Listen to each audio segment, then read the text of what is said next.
Tonight on Target, we call out mobile computer technicians. But why is this man rifling through our private papers? Kiwi the flightless bird is our national icon, but are dog owners doing enough to stop their pets killing them? Which brand of Hokey Pokey ice cream packs in the most of that golden crunchy candy? And find out how to lower your fuel bill when it comes to running your car.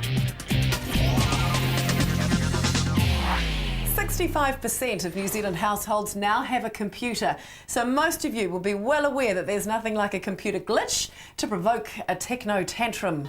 In tonight's hidden camera trial, our laptops come down with a couple of nasty viruses, and our actress has lost a collection of treasured wedding snaps somewhere on a PC that now refuses to boot up. Cue panic. And enter, hopefully, the solution. We hire 3 mobile computer technicians to solve our IT woes. The first company is Geeks on Wheels. We booked the job via their call centre in Australia. But this geek is Auckland-based. He kicks off with the PC issue, and here's his first clue. The computer beeps when he attempts to boot it up, indicating there's a memory fault. He begins by removing the memory chip, and look out, this is where it gets technical. Blows on it before inserting it back in place. This doesn't solve the problem, but he is on the right track. He swaps out the existing memory chip for a new one. And now for the moment of truth, he's switched on the PC and success, it boots up. But while he's fixed one problem, he could have caused another serious fault. He wasn't wearing an anti-static device to earth himself, and it's important to do so because an electrostatic charge can fry sensitive internal circuitry. Otherwise, he does a pretty good job. He works out that the wedding photos have been accidentally deleted and recovers nearly 600 of the 918 originally stored on the hard drive. Not bad. Onto the laptop, and he starts it up in safe mode, the most effective for removing viruses. He then updates his antivirus software, vital to ensure it can identify the most recent infections. He runs several scans of the laptop and removes all 17 infections successfully. Good work, but he leaves the laptop vulnerable to future infection because despite being prompted to, he doesn't install Windows updates. So overall, while the technician did well to solve the core problems, he could have improved his service in some areas. He did give us a $25 discount though, which is not to be sniffed at. We scored him 8 out of 10. The second technician makes a professional first impression. He's from PC Fix. He tackles the PC problem first, and there's that beeping. As grating as it may be to the untrained ear, the technician recognises that it signals a memory fault, replaces the chip with a new one, and sure enough, the PC boots up. But again, the technician wasn't wearing an anti-static device, which means any contact with internal hardware could have proved fatal for the PC. One of these wristbands costs around $20, so he really should have had one in his kit. And it's not the only equipment he's short of for the job. He looks around the hard drive manually and then uses Windows Search to seek out the lost wedding photos. But because they've been deleted, not misplaced, he's out of luck. He explains that he'll need to scan the hard drive using another computer, which he hasn't got with him. Given that we'd outlined the problem over the phone and he offers a mobile service, that's a bit disappointing. Onto the laptop, and after a quick look, he loads up his own antivirus software and scans the hard drive. Next, he sets off a check disk scan to identify and fix corrupt system files. Then, before he leaves, downloads some free antivirus software, which he tells the actress to run once the disk scan is complete. When we discovered that although he'd obviously spotted the infected files, he hadn't actually removed any of them. This seems a bit like calling out a plumber who tells you your toilet is blocked, hands you a plunger and then leaves. And anyway, simply running the antivirus software as he'd instructed wouldn't necessarily remove all the viruses on the laptop system. So, although at $56 he was the cheapest technician, he failed to crack 2 of our 3 computer issues during the time on the job. We scored him 5 out of 10 PC Fix responders. The reason I left her to scan the disk and check viruses was when I checked CPU activity of the laptop, there was no hidden serious virus activity. When I installed the antivirus program, it had already caught some viruses. Later on Target, he's meant to be fixing our computers, but what is he looking for here? The Kiwi. It's small, flightless, prefers the dark, and isn't particularly sociable. But it's ours, and the little bird has been our national icon for nearly 100 years. And then there's the dog, man's best friend. But could your beloved family pet also be a Kiwi killer? I'd like to say he wouldn't be, but I wouldn't like to put it to the test. He'd probably naffle it, but I don't think he'd kill it because he doesn't chase chooks. No, he's just interested in chasing balls. Actually, dogs are now seen as the last frontier in the quest to protect our beloved Kiwi. It's absolutely devastating what they can do in a short amount of time. There are frequent reports of dogs killing Kiwi. Last year, a dog is suspected to have killed at least 70. And in Northland, they're now the single biggest reason for Kiwi deaths. Dock Ranger Pete Graham has the chilling evidence. 80% of that freezer is full of birds that have been killed by dogs. In the last 2 months, we've had 4 birds found that have been killed by dogs, and in December last year they had 7 handed in. So why, when all 5 species of our Kiwi are endangered, is the population declining because of a family pet? It seems absurd. So, are people to blame or the animals? All the responsibility goes on the owner. The frustrating part is we put all this energy into predator control of stoats and cats and other predators of Kiwi. The easiest thing to solve should be the dogs, because it's all about people, and yet it's the hardest. Letting dogs off leashes where they shouldn't and ignoring signs are common problems. And the number of incidents normally increase in holiday periods when people take their dogs to the beach. The Kiwi has a smell dogs can't resist. It doesn't necessarily want to eat the bird, it just instinctively tracks it. Kiwi are easy to crush and kill because the little guys are flightless, so they lack wing muscle to protect their rib cages. We're talking farm dogs and hunting dogs though, right? Surely little Miss Coco would never be responsible for such a thing, would you? Any dog can be a Kiwi killer. People think sometimes that small dogs aren't as much of a threat, and in reality they're probably more so because they can actually fit inside the burrows to get the Kiwi.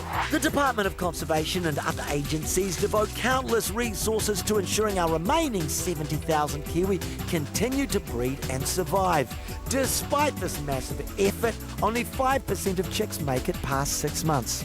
The big issue with dogs killing adults is they're taking out our breeding population. So a Kiwi can live up to 50 to 60 years, and it can lay up to 100 eggs in its lifetime. So for every adult that you take out, it has catastrophic effects on the long-term viability of that population.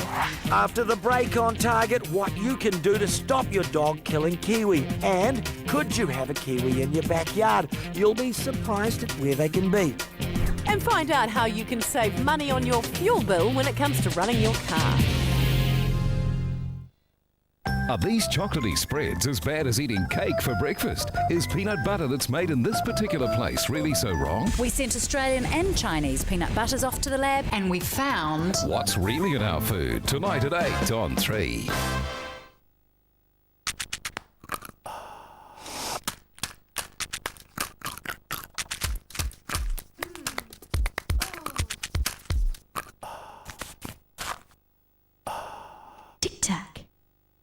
Big flashy insurance companies do big flashy ads. We do ours like our car insurance, simple and affordable, and we don't think you'll mind one bit. For a quote, just give us a call on 0800 801 801. Fintel Car Insurance, simple and affordable.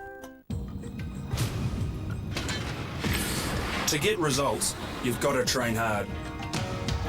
For us, it's all or nothing. So if pain gets in my way, I want something powerful to get rid of it. Panadol Extra combines the strength of Panadol with caffeine for more powerful pain relief.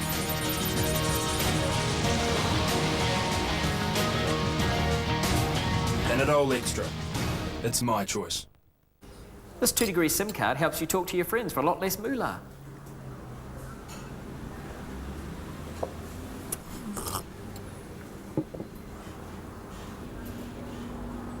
I don't feel any different.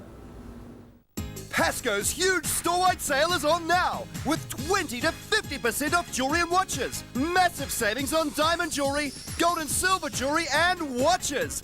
Pasco's huge store-wide jewellery and watch sale on now. They were 4 ordinary guinea pigs. Now they'll discover if at first you don't succeed. Get your butt out of my face! Take your face out of my butt! Spy again. See you later! G-Force. Only at the movies now. The Lighting Plus category clearance sale is on. 40% off all 12-volt halogen kits, 30% off all low-voltage garden lighting, 40% off all fluorescents, plus much more in store. More than just great prices, Lighting Plus. Sale now on. The Waikato Home and Garden Show celebrates its 25th year. Discover hundreds of new exhibitors, thousands of new products, new exhibition gardens, great renovation ideas to add value to your home. It's the future on show. Sue's mum and dad had the same dream as a lot of New Zealanders, to be great parents and provide the best possible life for us. They always said they would retire here after visiting in the 1960s. So 7 years ago, the family built the lodge and became mum and dad to every traveller passing through. SBS believed in us and helped make our dreams come true. Now the whole family banks with SBS, even the kids. SBS Bank, trusted by generations since 1869. The Waipa Delta has launched into Auckland with spectacular lunch and dinner cruises. Bookings from 1 to 139. Private functions and parties also available. Ask about our opening specials. Phone 0800 4PADDLE. The Waipa Delta, now cruising Auckland. We finally found out why the dog was scooting around on his butt all day. Turns out he had an impacted anal gland. The Simpsons. The excitement never stops. Thursday on 3.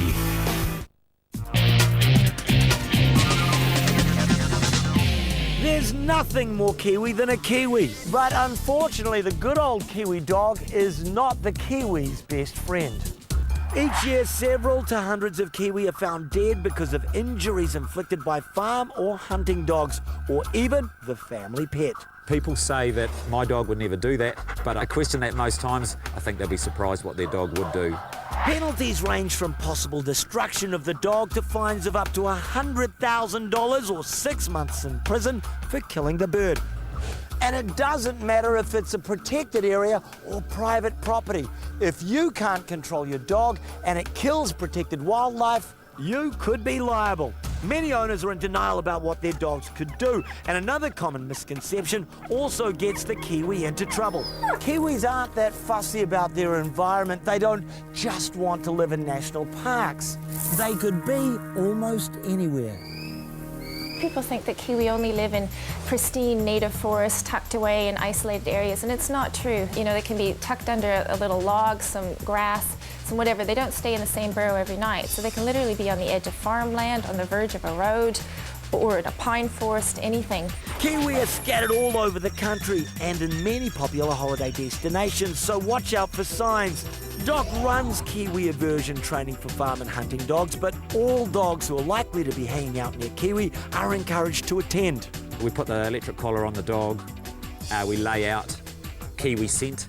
When the dog approaches that bird and sniffs it, it gets an electric shock through the collar, trying to convince the dog that anything to do with that Kiwi scent is not worth approaching.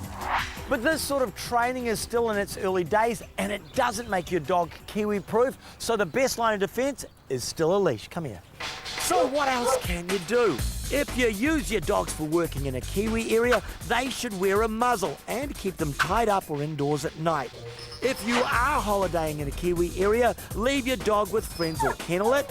Only take it off the leash in areas which allow it. And if you can't see the signs and aren't sure if Kiwi are around or not, ring your local doc office to find out. The long-term scenario if dogs remain out of control, roam and kill out the Kiwi is we're going to lose a lot of our mainland populations, and we're going to end up with Kiwi that only live on offshore islands or potentially in national parks. One roaming dog can wipe out a population, and once it's gone, it takes years and years and years to rebuild it. So come on, New Zealand, allowing the Kiwi to disappear would be a conservation disaster, an international embarrassment, and the loss of a unique bird. So, if you're ignoring signs that tell you to leash your dog, still in denial about what your pooch can do, or you simply don't care, shame on you. On average, we spend around $2,500 each on petrol every year. So tonight, with some simple steps, we'll show you how to get some change back. Motor mechanic Robert Taylor will provide practical tips on reducing petrol consumption and outline just how much the average driver can save. A faulty spark plug or injector can reduce the efficiency of your vehicle by up to 30%. So, by getting your mechanic to service or tune your vehicle once a year at the cost of around $400, you're going to save yourself $750 of wasted petrol. Clean or replace your air filter regularly, as a clogged air filter will increase your fuel consumption by up to 10%. A new air filter will cost you on average about $30 and have the potential of saving you up to $250 in petrol per year. A lighter vehicle uses less petrol. For every 50 kilograms of weight that you remove from your vehicle, you're going to save 2% of fuel consumption. That equates to $50 per annum. And by keeping your tyres pumped to the correct pressure, you're going to save up to 3% fuel consumption. That's going to save you up to $75 per year. Be aware, extra parts on the exterior of your vehicle, such as roof racks, can reduce the aerodynamics of your vehicle. This will increase the fuel consumption by up to 20%. By removing these items when not required, you can save yourself up to $500 per year. And when it comes to how you actually drive the car, again, some small changes can result in big savings. Avoid high speeds on the open road and you'll save money. In fact, fuel consumption increases rapidly from 90 kilometres upwards, to where if you're travelling at 100 kilometres an hour, you're using 15% more fuel than a car travelling at 90 kilometres an hour. Ironically, less speed doesn't mean less fuel consumption. For your average car, fuel consumption increases when travelling at speeds below 50 kilometres an hour. Anticipate the traffic up ahead and avoid aggressive driving, such as speeding, rapid acceleration and braking. This could save you up to 45% of fuel consumption. Obviously, the longer the trip takes, the more fuel you'll use. Even when sitting in traffic idling, you're burning fuel. So where possible, avoid peak times.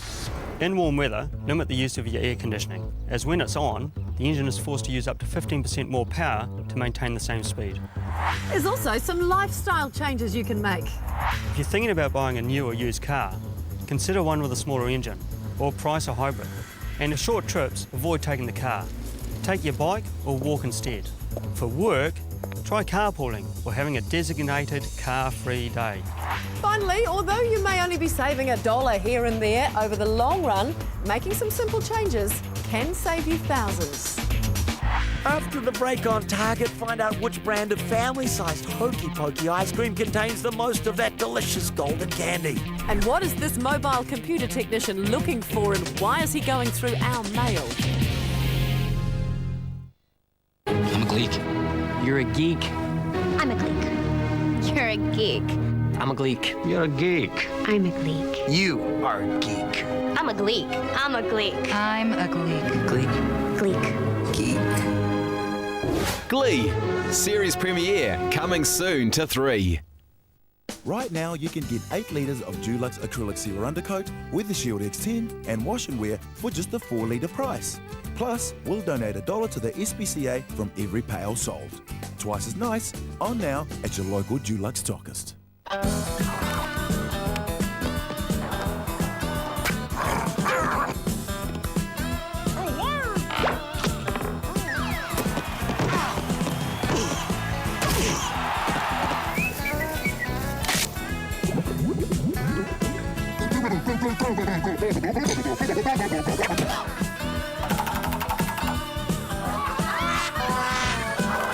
It's moments like these you need Mendy's. Kia ora family. Now, you'll be watching this because I've been suddenly zapped from existence. Honey, it'd be nice if you did wait a few years before telling Johnny Depp you're single. But the mortgage will be paid off in full and uni's sorted for the kids. So you'll be sweet as. I love you and be good. Protect the ones you love. With Sovereign's A+ superior financial strength rating, you can be confident we'll be there when you need us. Talk to your advisor or contact Sovereign today. At Subway, we've become a bit of a Kiwi favourite, especially our chicken fillet, steak and cheese and roast lamb subs. And every time you buy a sub and scan your registered sub card, you could win $10,000 of other Kiwi favourites, like tickets to a rugby international, cases of L&P, his and hers swan dries, a family tent, a Barbie, Kiwi music, a Queenstown adventure holiday and heaps more. Plus there are instant prizes too. All this at everyone's favourite restaurant, Subway. Eat fresh. You never wash your dishes in a dirty sink, so why wash them in a dirty dishwasher? It may look clean, but you can't see what's built up inside. To help achieve flawless results, use Finish Dishwasher Cleaner. It's great on removing hidden grease and limescale. And a cleaner dishwasher means cleaner dishes. Finish, the diamond standard. You're looking fine, baby. The hair's really neat. Well, I got a dash. Here's a little cash. See, you're fabulous fine now, yeah. Sanitarium Fibre Life, high in fibre and packed with goodness. When you're happy on the inside, you're happy on the outside. Now you can buy car insurance online at State. It's so quick and easy. In no time, you can be covered and on your way. To insure your car online, go to state.co.nz.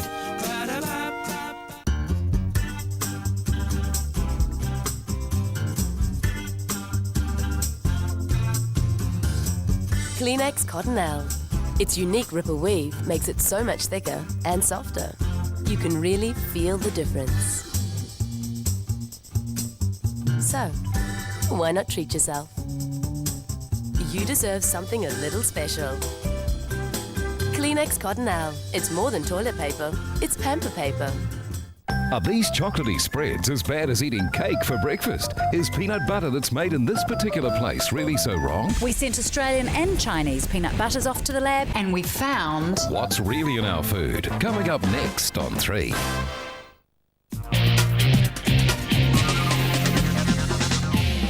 Hokey pokey is a bona fide part of Kiwiana culture. She's as Kiwi as my mate the Buzzy Bee. That's right, you can't call yourself a Kiwi kid unless you've had hokey pokey at the beach, on Sunday drives, got it all over the car, and yourself. Hokey pokey is New Zealand's second favourite ice cream. Damn you, vanilla. And it's estimated we lick up 5 million litres of this stuff every single year. So we thought it was about time to product check it. We picked up 2 litres of Kiwi Hokey Pokey ice cream for $4.89, Signature Range at the same price, Telly's Creme de la Creme at $5.55, Tip Top for $5.99, and a premium brand Kalinchi Gold, the dearest, at $6.99 for 1 litre. We'll compare the products on appearance, form and texture, sugar and fat, taste, price, and also how much chunky gold is in that there hokey pokey. But first, where did the genius idea of breaking up caramelized sugar, honeycomb or toffee and putting it into vanilla ice cream come from? Well, while the flavour was made famous by Tip Top in the 50s, there you go, it was first sold by Meadow Gold Ice Cream and Papatoi Toi 10 years earlier. Its name could have come from the word hocus pocus, or from 1920s New York, when Italian ice cream vendors would call out "Icky pokey, icky pokey." Translation: get some, it's cold. So who better to help judge than expert gelato makers and industry supreme ice cream award winners from the Takapuna Beach Cafe and Store. And 5 kids we pulled out of class. Let the testing begin. First, to the kids. Sorry kids, you'll be judging appearance, not taste. So what did they think? I thought letter A just looked quite plain. B barely had any hokey pokey in it. All the hokey pokeys looked really, really nice. I like number C because it was crunchy. It looked really rich and creamy. I liked D the most. It just looked more appetizing than any of the others. I liked E the least because it didn't look as good as the others. And not much hokey pokey in it. So on the children's appearance results, Signature Range and Kalinchi Gold tied for first place. But what about how quickly it melts? We've all been there. It's a scorcher of a day. The ice cream's looking good. Then suddenly something's running down your arm.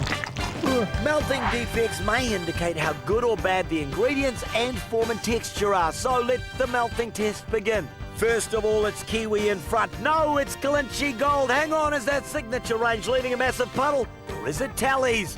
After 3 minutes, this test has been too tight to call and has proved absolutely nothing. Go on then, back to class with your sugar rushes. Sorry, teachers. To the experts then, they'll be the best judges of texture and form, so what do they look for? We look for the ice cream to hold together nicely, and we like to see a well coating of honeycomb pieces through the ice cream itself. We don't want it to fall away once it goes into the bowl.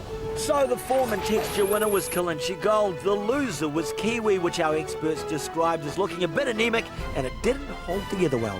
So far Kalinchi Gold and Signature Range are at the top of the table, but in all the excitement I fear there's something we may have overlooked. Angela?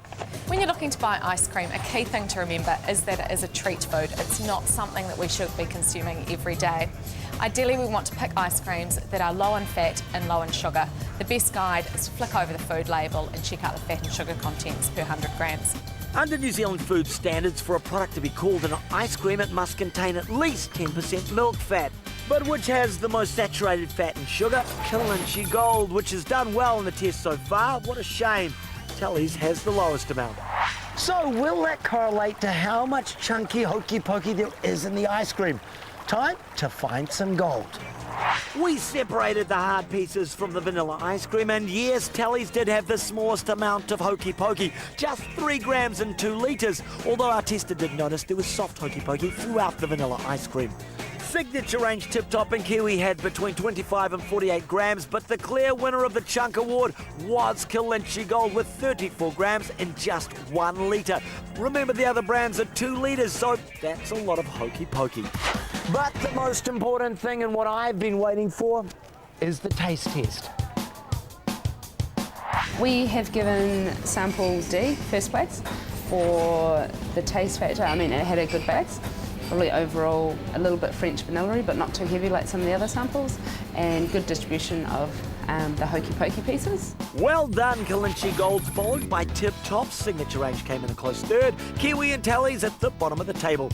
So overall, when we combined all of our tests, including appearance, taste and price, the winner of this week's Product Check is Signature Range. It performed consistently well throughout and was one of the cheapest. Congratulations! Hi-ho, Ginger, away! That way. Go that way, boys. Yes. So far in our hidden camera trial, we've seen one computer technician fail to solve 2 of the 3 problems we called him in to fix. The last company to visit the house is Computer Troubleshooters. Our actress explains, or rather attempts to explain, the problem. I had photographed a wedding in Rarotonga. I see. This beep sound. Pardon? This beep sound due to memory. Full marks for swiftly diagnosing the problem with the PC, but he's not listening to his customer. Her biggest concern is getting back the wedding photos she's lost. And the folder's gone. No. Yeah. Don't worry, I'll check it. A few minutes later, and she tries again. Can I just explain? Yes. The photos I need to find. Yes, I know. No, actually he doesn't know. And while he gets the PC up and running again, he makes no attempt to recover the precious wedding snaps, which is the primary reason we've called him out.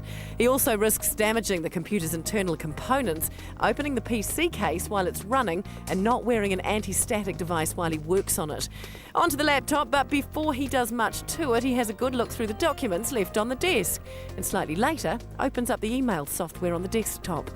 Back in the office, he does the same thing on the PC. Neither of these programs are configured, and there are no emails to open. So he tries our documents again, leafing through the envelopes in the desk tray. To give him the benefit of the doubt, he's probably trying to find out a name to put on his invoice.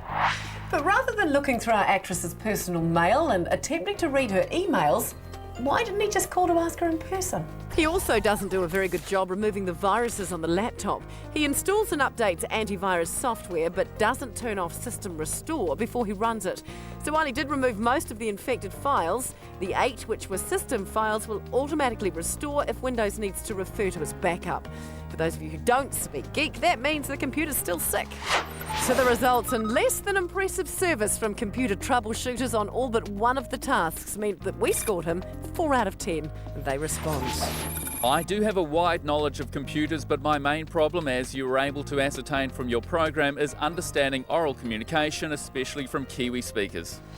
So overall, 2 of the 3 computer technicians did a pretty shabby job, and worst of all, were unable to retrieve our invaluable wedding pics. If you have a computer problem, your best bet for a reliable IT fix is to ask around for company referrals. Next week on Target, we get brand new tiles in the kitchen, but did these guys know they're on Target? The council wants to extend metered parking hours in Auckland CBD, but there are fears it'll turn downtown into a ghost town. Tea, the world's most popular hot drink, but which brand tastes best? And how to lower car repair bills by doing your own simple maintenance. Target tests were done independently by SGS New Zealand Limited.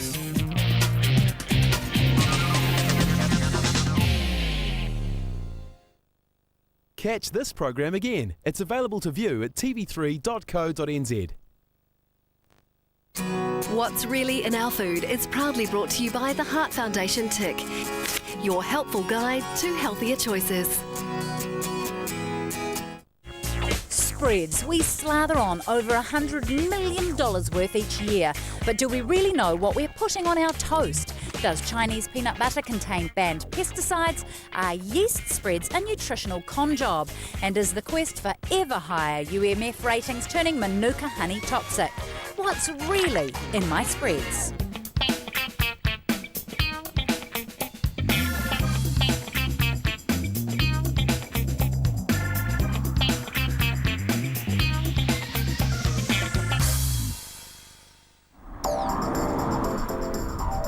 Spreads. They can be anything from salty peanut butter to sweet, sticky honey. But which spread is best? I'm on my way to put that question to a panel of experts. What are our kids' favourite spreads? I'm here at Windy Ridge to find out. What do you love, guys? I don't think that's working. I've had an idea. Kids are major consumers of spreads, so we asked them, if Mum and Dad weren't watching, which spread would they choose? Ready, steady, go!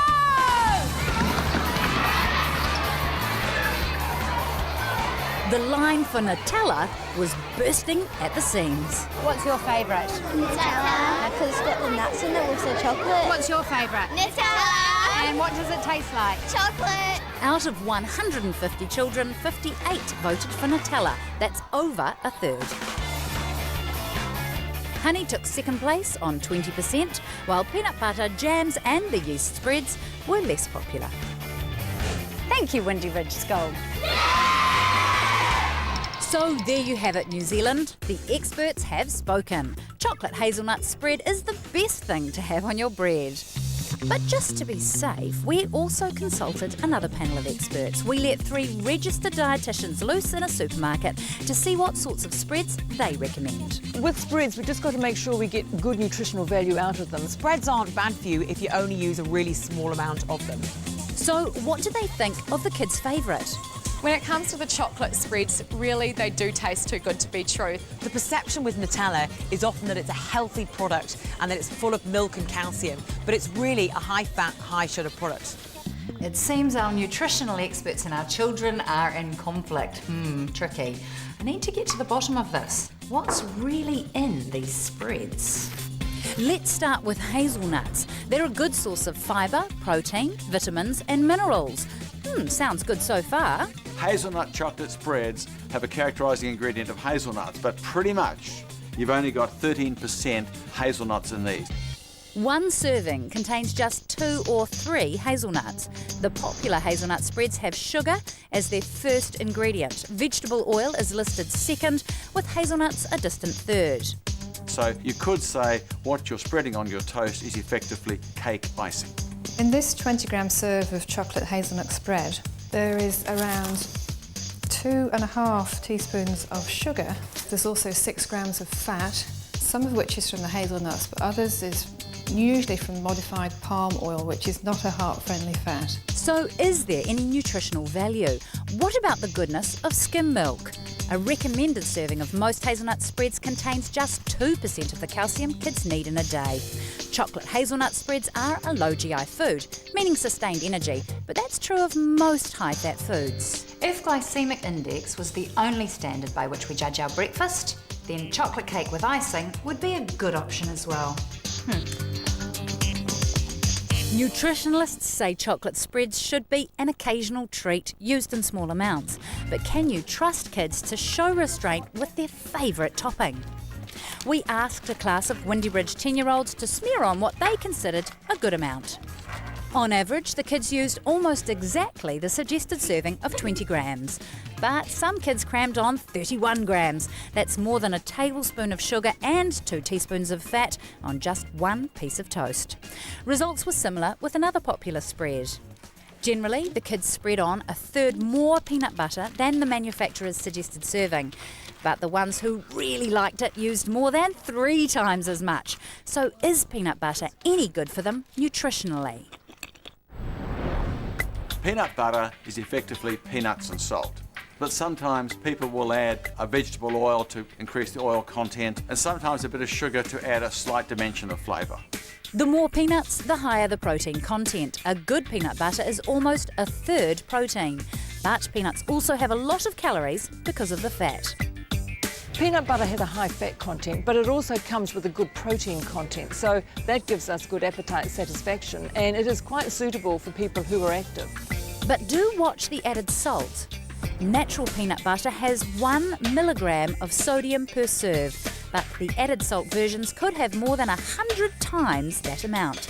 It can vary quite enormously from brand to brand.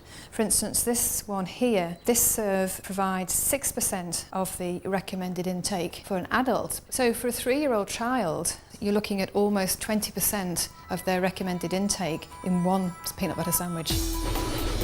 Peanut butter is around 90% peanuts. But where do peanuts come from? China is the world's largest producer of peanuts. It's also known for its food scandals and the use of pesticides banned in Western countries. Eater, Home Brand, Pam's and Sanitarium all fess up to being made in China.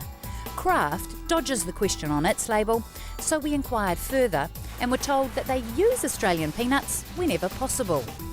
After a public outcry, Sanitarium reintroduced an Aussie option. Is Aussie made safer than Chinese? Should we worry about dangerous agricultural chemicals in Chinese peanut butter? We sent Australian and Chinese peanut butters off to the lab to test for 285 different chemical residues. And we found nothing. There were no pesticide residues in any of our Chinese or Australian-made peanut butters. So the question is, which do we prefer the taste of? Armed with sandwiches made from both types of Sanitarium peanut butters, we set off to a Sunday morning market. Would people prefer the Chinese version with less peanuts but added sugar and more salt, or the more expensive Aussie version? Which one do you like? Which one? The green one? That's the Chinese peanut butter. I think I like this one. That one's better, it's got more peanut taste. It's no difference. No difference? Peanut butter, it's just peanut butter. Yeah, I prefer that one. Yeah, this is nicer than that one. Yeah, so you like the Chinese peanut butter? And there we have it. We wanted the Aussie stuff back, but it seems we prefer the taste of peanut butter better with a bit more salt and sugar. After the break, are peanut butter sandwiches a killer lunch? We have one little boy here who basically 3 minutes he's got, otherwise he could die. And just how much sugar is in our jam? Most jams in our cupboards will have this much sugar.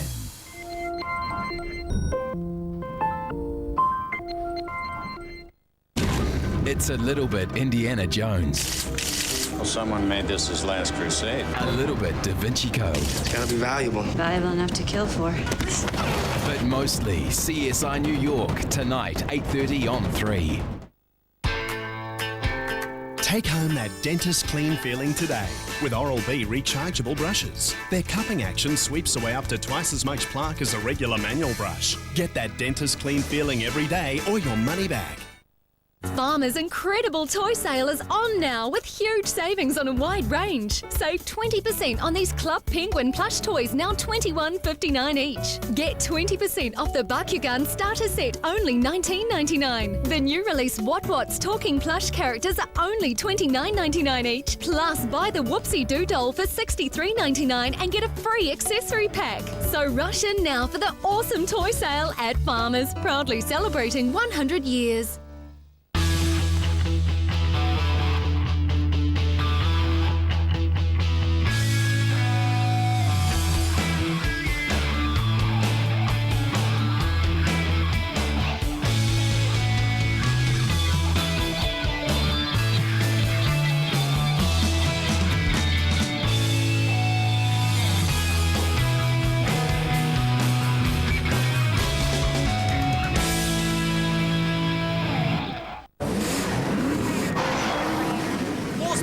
Okay, I'm onto it. When pain strikes, use Nurofen's Advance. It's absorbed up to twice as fast as standard Nurofen, giving you fast, effective relief when you need it. Activating Advance.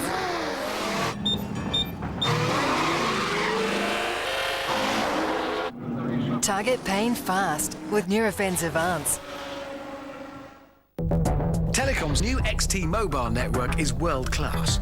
I wanted to see how far Zoe had to travel before a call dropped out. So we strapped it inside a steel shipping container and dropped it off the coast of Auckland. So, is she getting reception out there? Hi, Auckland Water Taxis. Hi, I'm not sure of my exact pickup address. XT, the network that's faster in more places. Let your decorating ideas flow, because right now something big is going down at Resine. 30% off Resine premium paint and wallpaper, including specials like these.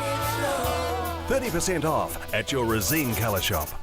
Is service and advice important to you? At Better Electrical, we think it is. And we bring you great deals, like the LG fridge freezer for just $746, or this LG top load washer for only $796. Now that's service. Better Electrical. Legal Tender, The Rock's 18th birthday tour. She Had, The Living End, Airborne and Lugaboa. Waikato Stadium, Hamilton, October 9. Tickets on sale now. The Rock. Now return to Laguna Beach. Like, right? I know. Whatever, because duh. I know, right? Whatever, because I mean like totally full out. Full on. Right? Television is awesome. Family Guy, Thursday at 8, only on 3. A good low-salt peanut butter gets the thumbs up for active kids. It's got loads of protein and energy for them to burn. But if you try sending your kids to school with peanut butter sandwiches, you could find yourself in trouble. Should we be allowed to put peanut butter in our kids' lunches? I've come to talk to a school principal who's taken a stand on the issue.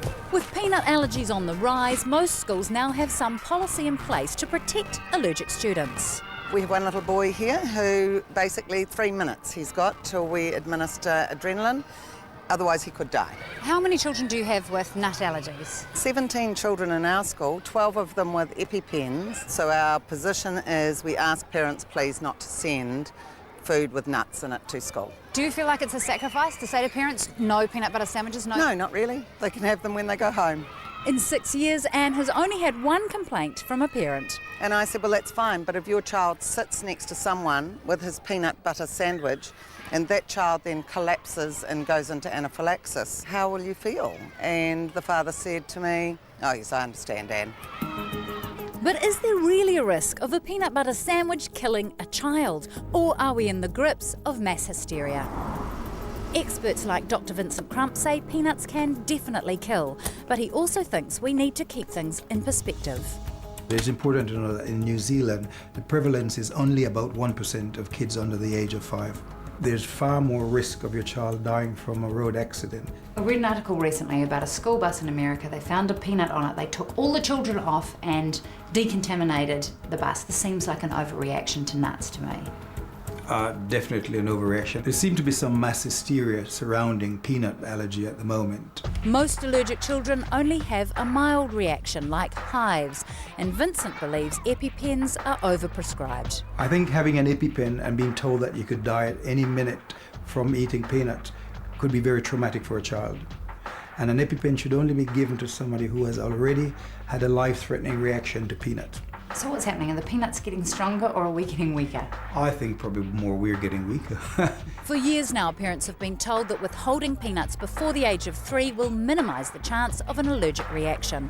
But nut allergies keep rising, prompting some experts to rethink their advice. My advice to pregnant and breastfeeding mothers is not to withhold any foods from their diet unless the kid has been diagnosed with a food allergy. In Africa, where peanut soup is given to infants as a source of protein, the incidence of peanut allergy is exceedingly rare.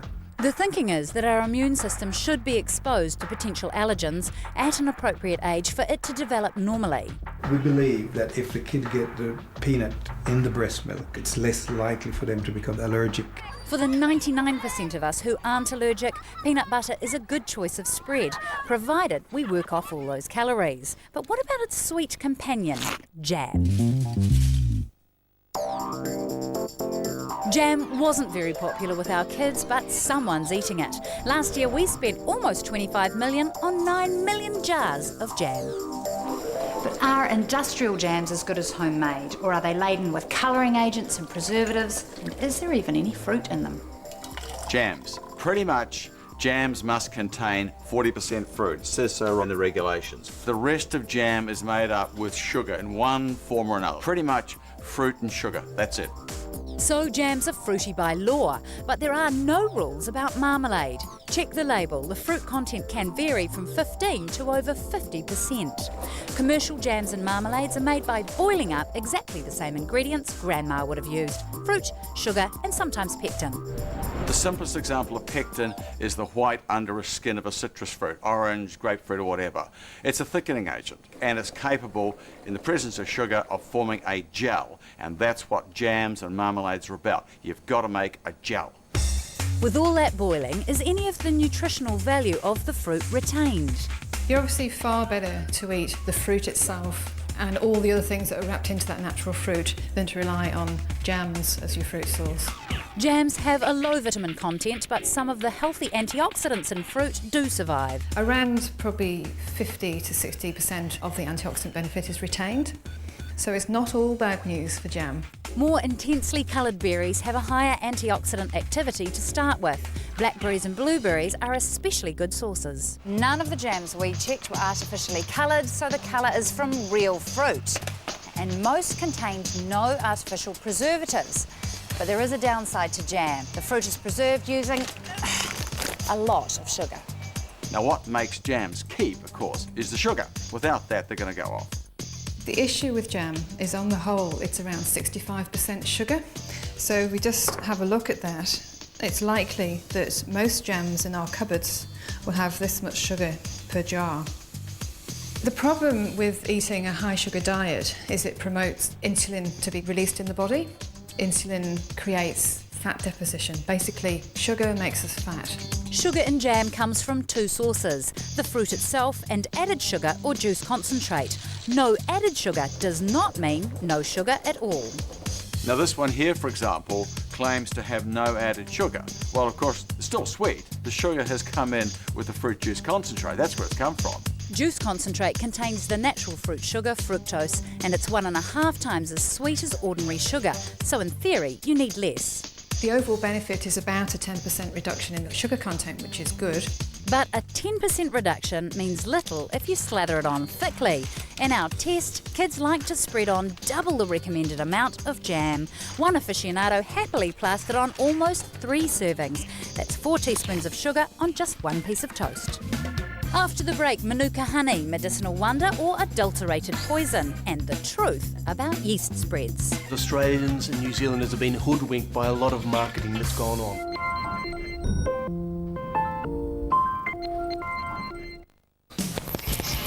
Kia ora, Tarofalava. This is the Toolminator. Thursday night, I'll be speaking with John, the man with the plan, Mr. Campbell on Campbell Live. Don't miss it. An exclusive last interview before the fight, Thursday, Campbell Live.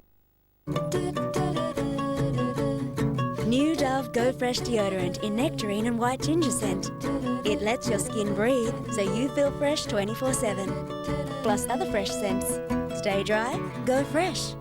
It seems everyone is catching on to Fujitsu Comfort because Fujitsu spend millions on new technology to cool and dehumidify your home in summer and save heaps on your heating bill.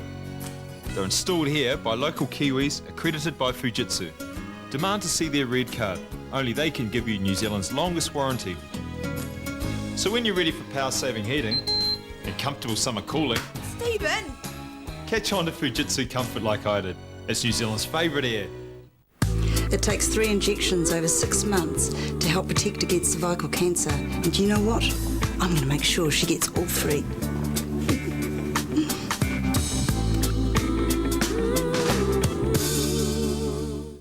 Centrum is complete with the right nutrients at the right levels to maintain your good health, like antioxidants to support immunity and B group vitamins for daily energy. Do you live life at 100%? Centrum, complete from A to Zinc. The ultimate in home entertainment is here, My Sky HDI. You can pause and rewind live TV. Automatically record every episode in a series with Series Link and store them for later.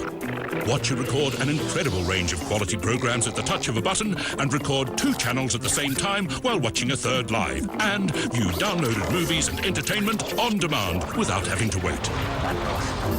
Better still, My Sky HDI won't cost you hundreds of dollars. It's yours for less than $4 a week on any Sky digital subscription and a low one-off installation cost. And if you have an HD television, you can watch sports and movies in 1080 high definition for less than $2.50 extra a week. Plus, if something does go wrong with the box, Sky will replace it. With so many features and great programs on offer, it's the only box that's got it all. My Sky HDI. Everything's in here. Wipe out with Purcell. Buy Purcell for your chance to win one of 20 family trips to Wet n Wild World on the Gold Coast. Just use your one card when you buy Purcell at any Countdown, Woolworths or Food Town store and be in to win with Purcell. Phone, lip gloss, keys. Best friend. Gaviscon Cool Handy Pack. What a feeling. Feel the relief wherever you go. Hi Tom, it's Lisa from AMI. Oh, hi Lisa. It's about your stolen car. Yeah? Well, it hasn't turned up, so... Oh, so how much will I get? Am I going to have to downgrade? Well, because you've got full vehicle cover. Yeah, I insured it this year. You'll get the amount we agreed on when you insured it. Great, so I can buy one just like it. Maybe in red? Oh, burgundy. Nice. Call AMI for a quote on 0800 100 200 and you'll put the phone down smiling. It's a little bit Indiana Jones. Well, someone made this his last crusade. A little bit Da Vinci Code. It's gotta be valuable. Valuable enough to kill for. But mostly CSI New York, next on 3. If you like your spreads free of extra ingredients and artificial additives, look no further than honey. It has the simplest ingredient listing of any spread. Under New Zealand law, honey is just honey. You cannot add anything to it. Otherwise, you can't call it honey. And our kids love the stuff. To our surprise, it gave Nutella a run for its money. What's your favourite spread? Honey, because it's really healthy. When you have colds, it can soothe your throat and your throat won't hurt too much. Honey's the best. All these health-conscious kids. But what are the bees really putting in our honey? I want to know how tiny little bees make thousands of tons of honey, so I'm about to get myself in a sticky situation. Graham Carmel has been making honey for donkey's years. Why do bees make honey? They make it for food. So it's their food. So do they get used to us stealing it and make more to compensate? Yes, they do. Oh, they're very clever, aren't they? Yes. One hive like this can be home to 60,000 bees who'll make 30 kilos of honey a year, and they do it in a rather special way.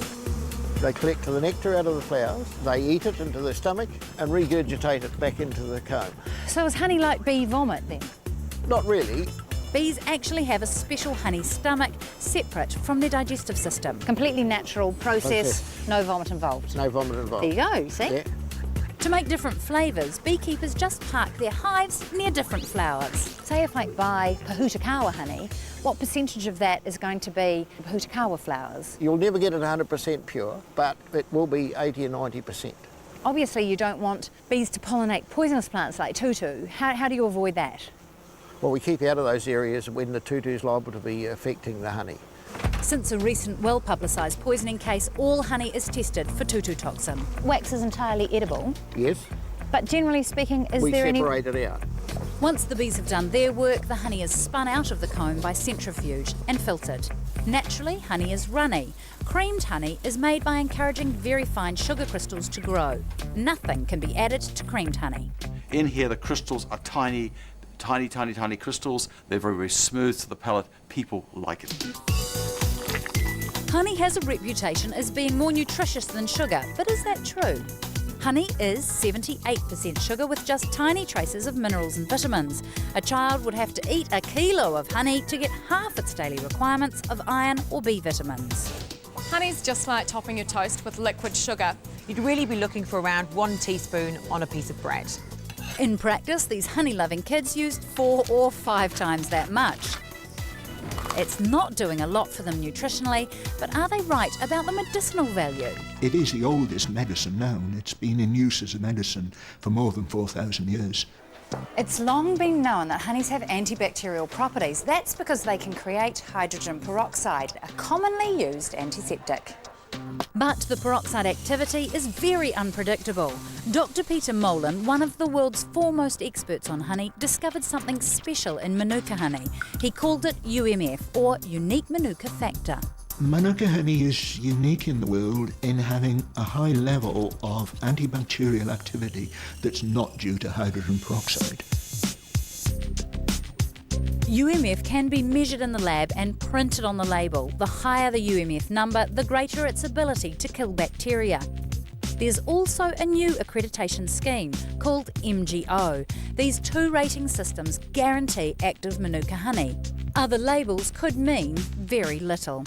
MGO ratings go from 30 to 550. UMF ranges from 5 to 30. The higher the number, the better, and the more expensive the honey. They get paid for the level of antibacterial activity, so they get a lot more money for a high activity. Some producers have discovered they can increase the rating by heating the honey. Heating, it's also forming compounds which are toxic, and I'm not happy about that being done because of the risks. The toxins produced attack proteins in our body, causing inflammation. One toxic compound may even be more dangerous. Feeding that compound, 3-deoxyglucosone, to mice, the babies were born deformed. There is an easy way to tell if your expensive Manuka honey has been tampered with. Heating also turns the honey dark brown. So there really is something to Manuka honey's claim to medicinal fame. It's even been shown to speed up healing when applied to burns and wounds. But you only need high UMF honey when you're sick. As a spread, it's no more nutritious than cheaper honey. Yeast extracts like Marmite and Vegemite are an institution. Why do you like Vegemite? Just tastes yum and spicy. And what do you think it tastes like? I really don't know. Okay, so what exactly is a yeast extract? Yeast cells are broken up by adding lots of salt and heating it. Most of the nutrition have been so processed out of these foods that they actually have to add some B vitamins, B1, B2, B3, B4, 5, that sounds like a hive of bees that they have to add before it actually has any nutritional quality. And it says here, one of the world's richest known sources of vitamin B. Well, of course, they add vitamins. All those B vitamins are actually an ingredient, so who adds the most? Turns out there's very little to distinguish Marmite from its brash Aussie cousin. Marmite also adds B12 and iron. But we don't need yeast spreads to get these essential vitamins, according to this brash Aussie. I think over the last 50 years, Australians and New Zealanders have been hoodwinked by a lot of marketing that's gone on. Are yeast extracts of any value? Not really. You're much better off going to real foods. They're where the real nutrition comes from. So is there any benefit? I think the yeast extracts on the market are great for getting extra salt in your diet if you need extra salt. He has a point. Yeast extracts have the highest concentration of sodium of all the foods listed in the Total Diet Survey. Some schools in England have actually banned Marmite from the lunchroom for its high salt content. They're just a flavour topping and they don't contribute a lot nutritionally. They are quite high in salt, so just use a scrape. So how much are we spreading on our toast? Well, more than a scrape. Some kids in our test like almost twice the suggested serving. At this rate, 2 bits of toast with Marmite for breakfast would give these kids almost 40% of their maximum sodium allowance. And remember, there's salt in the bread and in almost every other processed food they eat as well. Of course, these traditional spreads are not your only options. The range of healthy things you can spread on bread is almost endless, like avocado, hummus or cottage cheese. But not everything that spreads is good for us. You used to get a beautiful dripping that you could put on your bread, the beef dripping. It had all the meat juices. Spread that on your bread. It was delicious, wasn't it? It was just beautiful. But you don't get that now either.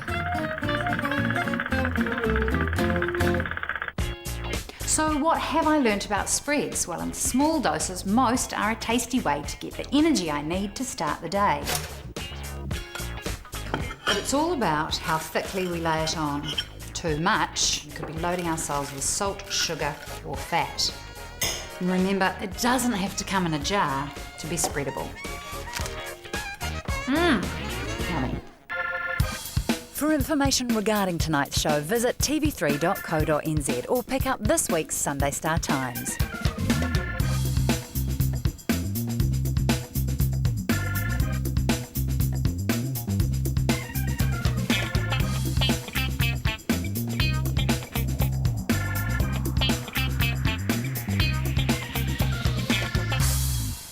This program was made with funding from New Zealand On Air.